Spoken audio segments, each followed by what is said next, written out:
Nggih, maaf Bapak, gimana Bapak? Ada yang bisa kita bantu Pak? Iya, ini tadi kan mau daftar umroh di sana, bikin paspor di Bingo, dulu minta rekomendasi dari sini. Mungkin ini tadi dikirimi nama-nama travel atau perusahaannya atau apa gitu kurang berguna. Nggih.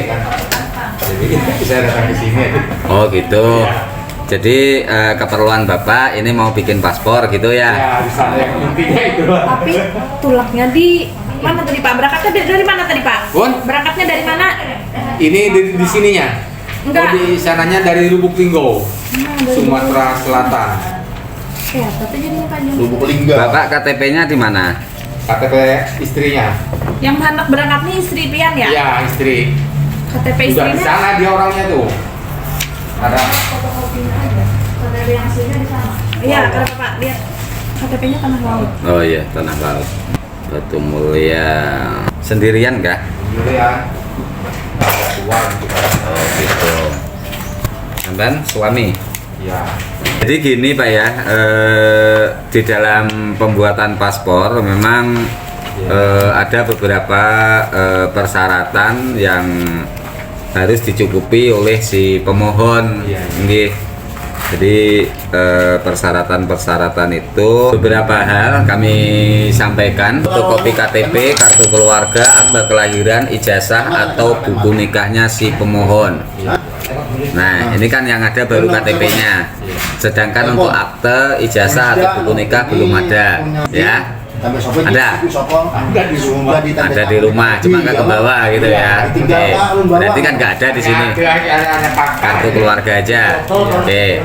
Terus yang kedua ada kwitansi pembayaran yang menyatakan lunas, surat kuasa pembuatan rekomendasi karena bukan yang bersangkutan yang membuat, jadi ada surat kuasanya. Dari si perempuan ini pokoknya.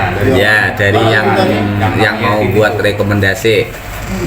Terus yang keempat, fotokopi SK izin operasional. Nah, ini sudah ada. Yang ini hanya surat permohonan, hanya berupa scan ya. Jadi surat permohonannya itu asli ya. Terus ada surat keterangan dari travel, ada juga surat jaminan kepastian keberangkatan calon jamaah umroh dari travel. Surat pernyataan memberikan data yang sah dan benar untuk memperoleh dokumen perjalanan Republik Indonesia dengan materai. Yang kedelapan, adanya surat pernyataan tanggung jawab mutlak. Silakan ya untuk like dan subscribe-nya ya, dan mari kita sama-sama bagikan informasi ini untuk bisa diketahui masyarakat yang makin banyak, karena masih banyak masyarakat kita tahu tentang informasi-informasi perihal haji ini. Jadi untuk dilengkapi dulu. Nah, nanti kalau sudah lengkap baru bisa ditindaklanjuti lagi untuk pembuatan rekomendasinya. Makanya dia langsung yang bikin enak ya. Ya, kalau langsung yang bikin, terus persyaratannya sudah lengkap, enak. Tapi kalau ke orang lain, apalagi nggak ada kelengkapannya, ya mau nggak mau kami minta untuk dilengkapi dulu persyaratannya. Yang belum, ya kami belum bisa. Di sini nggak bisa. Jo nggak bisa Pak, yang namanya surat permohonan ya. Kalau kayak ini secara otomatis. Nah, ini yang membuat ya, ini yang membuat adalah yang bersangkutan. Nih surat permohonan.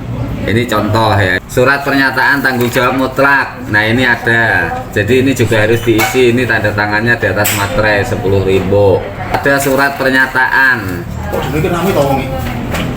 Nah, ini juga harus diisi dan ditandatangani oleh si pemohon.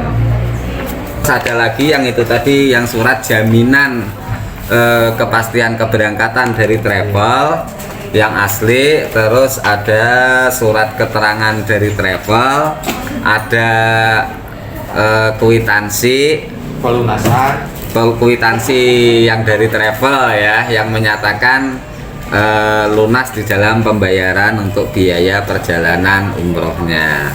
Berarti dibawa lagi nggak disimpan sini?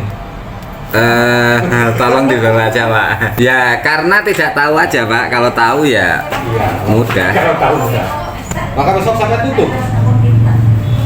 Ya, hari dan jam kerja kita hari Senin sampai hari Kamis itu jam 7.30 sampai jam 16. Hari Jumat jam 7.30 sampai jam 16.30 atau setengah 5. Mana yang ditanyakan yang mana? Mana ditanyakan? Enggak, ini kan persyaratannya. Ini yang kan ini namanya kan belum ada juga kalau di sini ya. Itu contoh, Ya, Pak. contoh. Jadi Contoh tinggal ganti nama itu misalnya. sudah ada, sudah jadi seperti itu. Iya. Jadi kalaunya Bapak nanti mau menindaklanjuti permohonan rekomendasi pembuatan paspor, paling tidak ada acuannya ke situ. Jadi di situ ada yang namanya surat jaminan. Nah, surat jaminan itu seperti itu bentuknya gitu. Bunyinya apa sih yang dijaminkan, apa yang di keterangannya tuh apa gitu. Dalam sana. Itu kan beda-beda bunyinya. Itu contoh kebetulan dari travel yang ada. Dan juga semua berkas permohonan itu adalah asli, bukan scan. Makanya pegawai dari sini. Tuh. Nah, biasanya kalau yang itu kan scan namanya. Kalau yang dari jauh itu biasanya dikirim dulu. Jadi kirim lewat ekspedisi. Nah, jadi ke sini tetap terima yang asli. Kami nggak masalah, travel dari manapun nggak masalah. Yang penting lengkapi peraturan yang ada, persyaratan yang ada. Jadi kami tidak membedakan pelayanan dari manapun. Biar yang seperti ini sah aja sampai nerima aja lah. Tidak. Tidak nerima. Tidak saya terima karena tidak sesuai aturan. Yang asli bukan scan. Ya. Hanya dipoto gini kan. Nah, jadinya biasanya itu dari travel misalnya dari Jakarta nih. Nah, kirim dulu ke Bapak alamatnya ya. Jadi setelah sampai ke Bapak bawa ke sini sebagai pelengkap itu. Tapi Bapak ke sini membawa yang aslinya. Lah kalau sampean mintanya dengan scan seperti itu, kalau nanti kami sudah punya yang asli, sampean mau nggak saya beri yang scan? Kan yang sampean minta yang asli. Kan gitu, makanya permohonannya juga asli. Insya Allah kalau memang lengkap persyaratan itu, insya Allah segera terselesaikan. Jadi yang pastinya di situ dipelajari contoh itu, diisi semuanya, kapan tanggal rencana umrohnya dan lain sebagainya, itu diisi semuanya. Berarti 9 ini ya yang harus dianuannya. Ya, ada SK travel seperti itu sudah oke SK-nya, tapi administrasi yang lain, yang data dukung yang 8 ini itu harus ada. Kalau yang ini nggak ada, nggak tercukupi, ya kami mohon untuk dicukupi dulu persyaratan untuk pembuatan pengantar rekomendasi pembuatan paspor itu. Satu hal lagi, jaminan itu yang ke imigrasi. Kalau yang kami kirim itu kan jaminan ke Kemenak Tanah Laut. Coba lihat deh, surat jaminan itu ketujuannya kepada Kepala Kantor Kementerian Agama Kabupaten Tanah Laut. Lah itu nanti di imigrasi diminta juga surat jaminan, tapi tujuannya ke imigrasi Banjarmasin. Hanya di luar kewenangan kami, cuma karena Bapak jauh nanti komunikasinya, karena melihat ini jauh dari kelengkapan, jangan-jangan nanti kesananya nggak dikasih itu juga nggak bisa buat. Masa kan yang 3 lembar nggak bisa melayani? Ya orang bilang kan sah-sah saja Pak, saya pun juga bisa bilang, masa minta cuma ini persyaratannya kan gitu. Sedangkan yang berlaku di sini seperti ini, sini sekalsel seperti ini. Nggih. Ya udah, terima kasih banyak. Nggih, sama-sama Bapak. Mudah-mudahan nanti di luar dia bisa mencukupi persyaratannya itu. Terima kasih banyak. Oke. Waalaikumsalam.